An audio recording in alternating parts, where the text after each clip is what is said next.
Hello guys, आज आपण बनवणार आहोत मँगलोरी चिकन। त्यासाठी आपण एका कढईमध्ये धणे, जिरे, बडीशोप, गोल मिरी, लवंग, दालचिनी, बडी इलायची, छोटी इलायची, खसखस, राई या सगळ्यांना असं चांगलं भाजून घेणार आहोत। ते भाजून झालं की त्याला बाजूला काढणार आणि त्याच पेनमध्ये थोडंसं तेल टाकून आपण कांदा, कढीपत्ता हे सुद्धा असं चांगलं भाजून घेणार आहोत।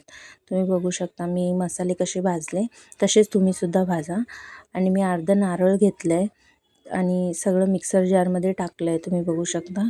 त्याच्यामध्ये मी आता थोडी चिंच ॲड करणार आहे आणि मी अद्रक लसूण विसरलेले ते सुद्धा नंतर मी टाकलं आणि लसूण सोलले नव्हते कारण तशी टेस्ट चांगली लागते। आणि मिरची होती तिला मी बाजूला भिजवून घेतलेली गरम पाण्यामध्ये, ते सुद्धा वाटली आहे।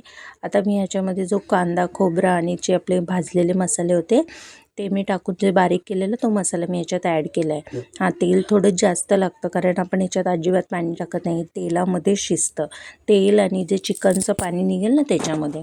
आणि ही लाल मिरची टाकली आहे, बघू शकता कसं मस्त असा कलर येईल आता थोड्याच वेळामध्ये।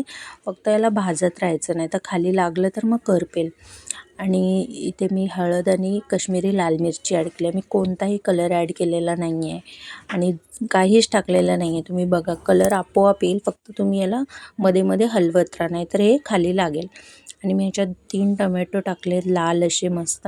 आणि मी आता धुतलेलं आपलं चिकन टाकलं आहे, चिकन टाकून चांगलं याला परतून घ्यायचं आहे, परततच राहायचं आहे, अजिबात हात थांबवायचा नाही। 2-2 मिनटाला असं बघून बघून परतत राहायचं आहे। आणि आता बघू शकता तुम्ही याचा कलर, कोथिंबीर टाका। खाण्यासाठी रेडी आहे मँगलोरी चिकन, तुम्ही याला डोस्यासोबत खाऊ शकता। Thank you for watching, bye.